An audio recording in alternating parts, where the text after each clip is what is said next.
আসসালামু আলাইকুম। ক্রিয়েটিভ থিঙ্কিংয়ে আপনাদের সবাইকে স্বাগত জানাচ্ছি। আমি রিফাত ফারজানা।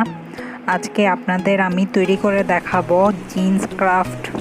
আমার ভিডিওটি সম্পূর্ণ দেখার পর যদি আপনাদের ভালো লেগে থাকে তবে আমার চ্যানেলটি সাবস্ক্রাইব করবেন আর ভিডিওতে লাইক কমেন্টস শেয়ার করে আমাকে আরও উৎসাহিত করবেন, যাতে করে আমি আপনাদের আরও নতুন কিছু উপহার দিতে পারি। চলুন জিন্স ক্রাফট তৈরি পদ্ধতিটি দেখে নিই। জিন্স ক্রাফট তৈরি করতে প্রয়োজন হবে অব্যবহৃত জিন্স প্যান্ট, কেচি, স্কেল, পেন্সিল, গ্লুগান, পমপমস, স্টিক্স, উলের সুতো, সুতোর বান্ডেল, সুই, কার্ডবোর্ড। এখন দেখানো নিয়ম অনুযায়ী 28 cm বাই 16 cm 2 খণ্ড জিন্সের টুকরো কেটে নিচ্ছি। তারপর আবারও দেখানো নিয়ম অনুযায়ী 20 cm বাই 14 cm 2 খণ্ড জিন্সের টুকরো কেটে নিচ্ছি। তারপর অর্ধবৃত্ত আকৃতি করে 2 খণ্ড জিন্স টুকরো কেটে নিচ্ছি। এর মান 19 cm বাই 9 cm। তারপর 18 cm জিন্স টুকরো সুই সুতোর সাহায্যে সেলাই করে নিয়েছি। সেলাই করার পর এটি দেখতে এরকম দেখাবে। তারপর 28 cm বাই 16 cm 1 খণ্ড জিন্সের টুকরো নিচ্ছি। হাতের সাহায্যে দেখানো নিয়ম অনুযায়ী ভাঁজ করে নিচ্ছি। এক সাইড থেকে সুই সুতোর সাহায্যে নর্মাল কাঁথা সেলাইয়ের মতো সেলাই করে নিচ্ছি। আমি দেখানো নিয়ম অনুযায়ী এক সাইড থেকে সুই সুতোর সাহায্যে জিন্স টুকরোটি সেলাই করে নিচ্ছি। এভাবে করে পুরো টুকরোটি আমি সেলাই করে নিচ্ছি। সেলাই করার পর এটি দেখতে এরকম দেখাবে। আমি দেখানো নিয়ম অনুযায়ী দুটো টুকরোই সেলাই করে নিয়েছি। তারপর দেখানো নিয়ম অনুযায়ী সেলাইকৃত টুকরো ও অর্ধবৃত্ত আকৃতির টুকরোতে ভালো করে গ্লু লাগিয়ে নিয়েছি। গ্লু লাগানোর পর দুটি টুকরো একত্র করে নিয়েছি। একত্র করার পর এটি দেখতে এরকম দেখাবে। তারপর সুই সুতোর সাহায্যে গ্লুকৃত অংশটি সেলাই করে নিয়েছি। সেলাই করার পর এটি দেখতে এরকম দেখাবে। এখন 20 cm বাই 14 cm 1 খণ্ড জিন্স টুকরো নিচ্ছি। দেখানো নিয়ম অনুযায়ী দুটো টুকরোই আমি সেলাই করে নিয়েছি সুই সুতোর সাহায্যে। তারপর টুকরোটিতে ভালোভাবে গ্লু লাগিয়ে নিয়েছি। গ্লু লাগানোর পর সেলাইকৃত জিন্স টুকরোটির সাথে একত্র করে ব্যাক শেপ তৈরি করে নিচ্ছি। ব্যাক শেপটি দেখতে এরকম দেখাবে। তারপর গ্লু লাগানোকৃত অংশটি সুই সুতোর সাহায্যে সেলাই করে নিচ্ছি। সেলাই করার পর ব্যাক শেপটি দেখতে এরকম দেখাবে। আমি দেখানো নিয়ম অনুযায়ী আরও একটি ব্যাগ তৈরি করে নিয়েছি। তারপর একটি কার্ডবোর্ড নিচ্ছি। পেন্সিলের সাহায্যে অর্ধবৃত্ত এঁকে নিচ্ছি দেখানো নিয়ম অনুযায়ী। তারপর কেচির সাহায্যে অর্ধবৃত্তটি কেটে নিচ্ছি।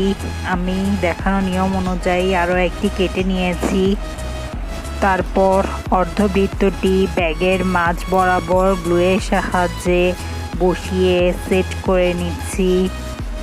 সেট করার পর এটি দেখতে এরকম দেখাবে। আমি আরও একটিতেও কার্ডবোর্ড বসিয়ে নিয়েছি দেখানো নিয়ম অনুযায়ী। তারপর সুই সুতোর সাহায্যে 18 cm 1 টুকরো জিন্স নিয়ে দেখানো নিয়ম অনুযায়ী সেলাই করে নিচ্ছি।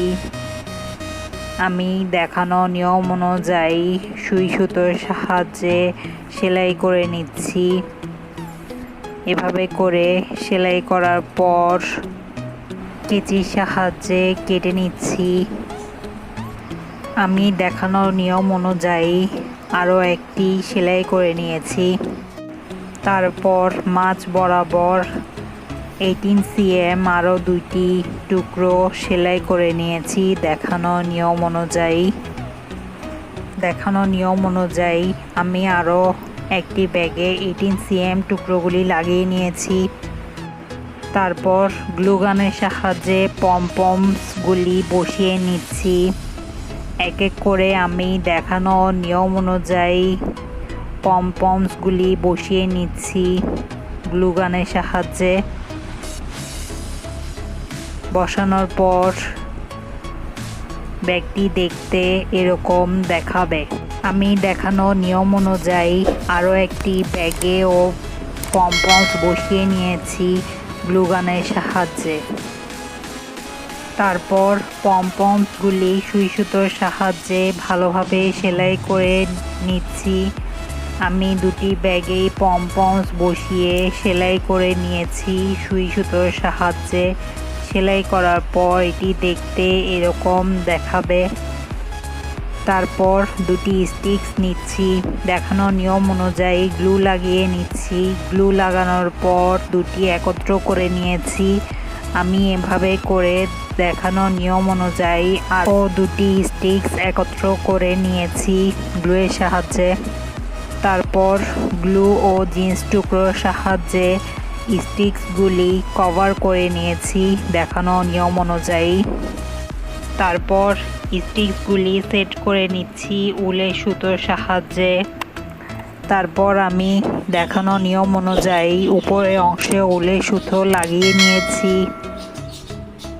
তারপর সুই সুতোর সাহায্যে বাটন লাগিয়ে নিচ্ছি দেখানো নিয়ম অনুযায়ী। আমি দুই সাইডেই বাটন লাগিয়ে নিয়েছি। বাটন লাগানোর পর এটি দেখতে এরকম দেখাবে। আমি উপরের অংশেও বাটন লাগিয়ে নিয়েছি। বাটন লাগানোর পর তৈরি হয়ে গেল খুব সুন্দর ও আকর্ষণীয় জিন্স ক্রাফটস। আশা করি সবার ভালো লেগেছে। ভালো লেগে থাকলে প্লিজ আমার চ্যানেলটি সাবস্ক্রাইব করবেন আর লাইক কমেন্ট শেয়ার করে আমাকে আরও উৎসাহিত করবেন। আজ আর নয়, আবার আসবো নতুন কিছু নিয়ে। ধন্যবাদ সবাইকে আমার সাথে এতক্ষণ থাকার জন্য। ভালো থাকবেন। আল্লাহ হাফেজ।